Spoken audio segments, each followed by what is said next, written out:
Okay, so I'm going to tell you about the experience with Expedia and the airlines that they deal with. Expedia is just a booking site, so they don't really have direct links. Sometimes they do, but a lot of times they don't with the airline. They're just kind of consolidating like the hotel and the flights and maybe the rental car that you're getting into one spot where you can kind of book it all together.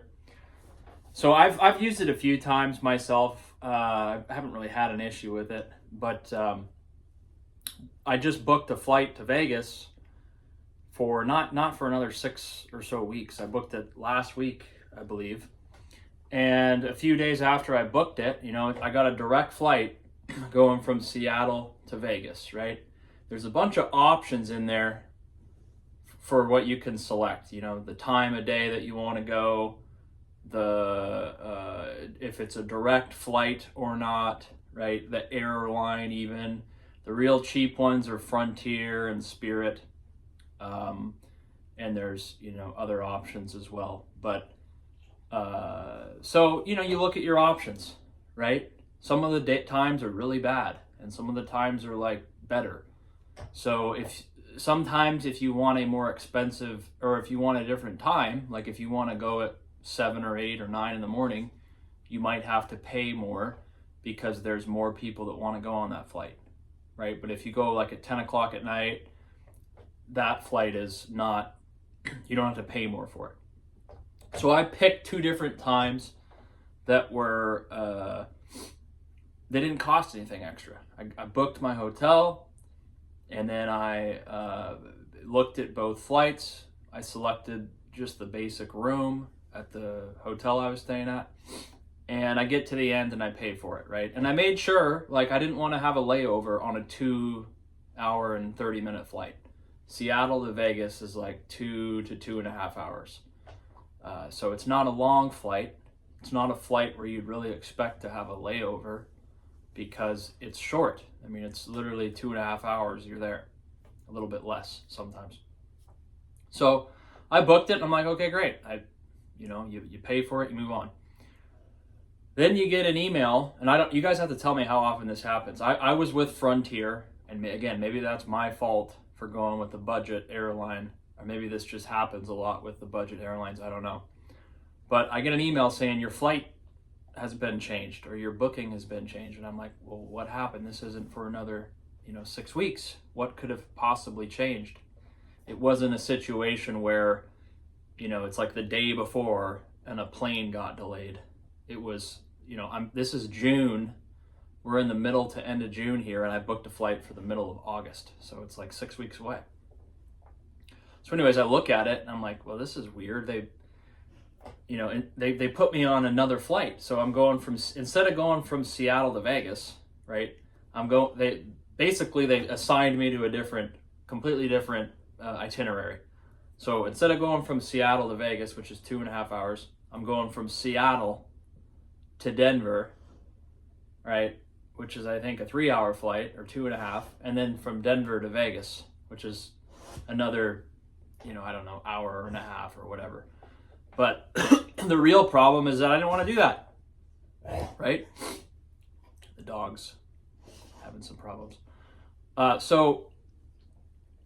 And then you have to deal with another plane, right? So not only do you have to get on another flight, but you have to deal with potentially the other planes having issues, or you have to get into another airport. You have to walk to your gate, make sure you don't miss your other connection, right? So there's a lot of variability and shit that could go wrong having a connection. Okay, and then I look at it, I'm like, well, shit, that sucks. And then I looked at it the way back. I'm going from like Vegas to Ontario, California. Somewhere in California, and then there back to Seattle. So I booked the direct flight. Then they just decide just to put me on this other itinerary. And I thought to myself, I was like, who in their right mind would be okay with this, right? Who would be okay with this? Someone that booked a direct budget flight is not going to want to have 2 layovers on what should be a less than 2.5 hour flight. right? I just thought it was absolutely ridiculous. And so they say in the email that Expedia can't really help you. You have to call Frontier Airlines directly. I said, okay, I guess I have to spend time now, dealing with these people. So I look up their number. There's no number. All right, I do more digging. I find a number. The number is a general number. It's all just automated phone trees, right? What are you calling about? Did this help you? And then if you answer no, it just kicks you back to the main menu, right? No option to talk to a real person. No option to, wait on hold.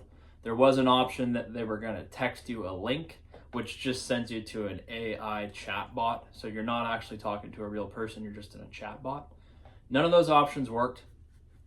I ended up calling Expedia just because I was really wanting to speak to a real person, just have them explain what was going on. They totally said that this isn't our domain. We can't help you. You have to call Frontier. So they did provide me a link to like a WhatsApp, which I think is someone in another country probably that is dealing with WhatsApp inquiries. So I did manage after about 15 minutes to have someone respond to me in there. They didn't call me, but it was someone that was able to help me. And I said, hey, I'm fine keeping this flight, or I'm fine keeping this package with you that I signed up for, but I don't want to add 6 hours of flight time to a 2.5 hour flight, right? What should be a total of 5 hours flying, right? 2.5 there, 2.5 back, is turning into like 11 hours or even more with the walking around in the airport, the connections, the plane has to wait. I've sat on the tarmac before for like 2 hours before the plane goes off. I mean, I went to Argentina last year and I missed my flight. I was going from Seattle to Dallas, and the plane didn't even leave Seattle for like an hour and a half. We missed, along with basically half of the flight, missed their connections, right? Because I had like an hour and a half, 2 hour window to get my flight to Argentina. And so I get off the plane, I have to walk to a different gate. The door's shut, no one's there, the plane left. The guy told me, oh, the plane's gone. So I didn't get another flight to Argentina for 2 days. I had to stay in Dallas, Texas for 2 days. Luckily, the airline, not luckily, it was their fault, right? They gave me a hotel, but I didn't want to be in Dallas, and I didn't want to stay at some budget hotel. I had a fixed amount of time to be in another country, and the airline totally blew it for me, right? So that's just another story. But anyways, I said, hey, if you can just revert me back to going directly to Vegas and directly to Seattle. I said, this is not a long flight. I don't want to be on a layover on a 2.5 hour flight. It's a short flight. They weren't able to do it, so I said, okay, just cancel me out. Initially, when you go on the website, they give you the option to cancel your flight and not reimburse you. So you have an option to cancel your flight and then not get your money back. And I said, who the hell is going to say yes to that? Right? It's just absolutely ridiculous, right? So customer service is pretty much gone. The companies now want to make you really, really work to get your money back.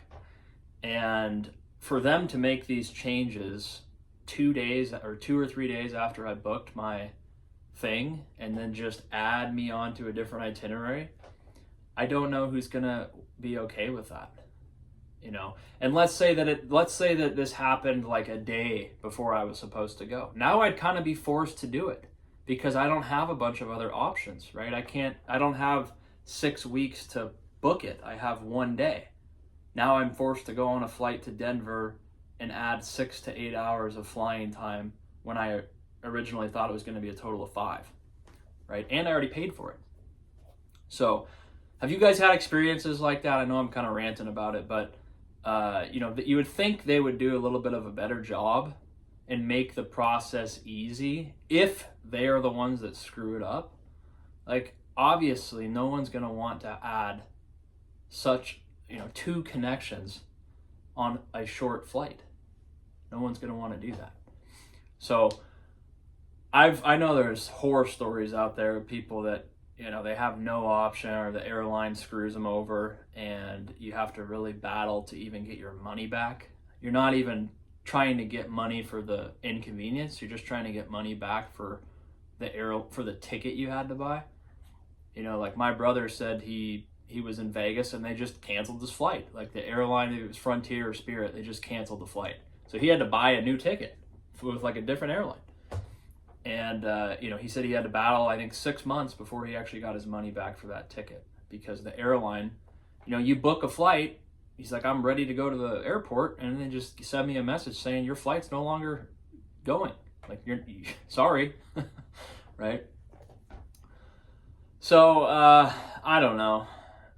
It's you know, you understand that planes and all the traveling sites, and there's a lot of variables that go into it with weather and other planes and issues. So I try to cut them some slack, but you know, I just think of if you surveyed 1,000 people and said, you gave them my scenario of you're going from Seattle to Vegas, like a 2.5 hour flight, I would say 990 out of 1,000, when they see that they have a connection going to Denver and they see that they have another connection going back, they're going to say, hell no, I'm not doing this. I'm not okay with this, right? Unless it's, like I said, unless it's the day before and you have to do it, then maybe you'll do it because you absolutely have to be there and you don't have another choice, right? But I have 6 weeks still until I'm supposed to go. So I just canceled the whole thing. I had to spend like some time to you know, do it all. So it's kind of a waste of time, but I didn't want to be stuck on an aircraft for 12 hours on what should be a 5-hour total, you know, there and back sort of thing. So anyways, you guys let me know what you think on it. Share your, you know, bad experiences with the airlines. I'm sure I don't even fly that much. I've probably only flown 20 times in my life, 20, 30 times in my life total. And I've had, I mean, like I said, with the thing going to Argentina, I literally had to stay 2 days because that's not a common flight that they have, right? They only do it like, I don't know, a few times a week. I had to stay 2 extra days in a different city before they got me a flight. And then I had to, you know, I had to go back into the airport because it was 105 degrees out, and the budget piece of crap Days Inn hotel that they paid for me to be at said that I had to be out of there by 11. And I wasn't just going to go outside. It was 105 degrees out, right? So anyways, let me know what you think. Subscribe if you want. See you on the next one.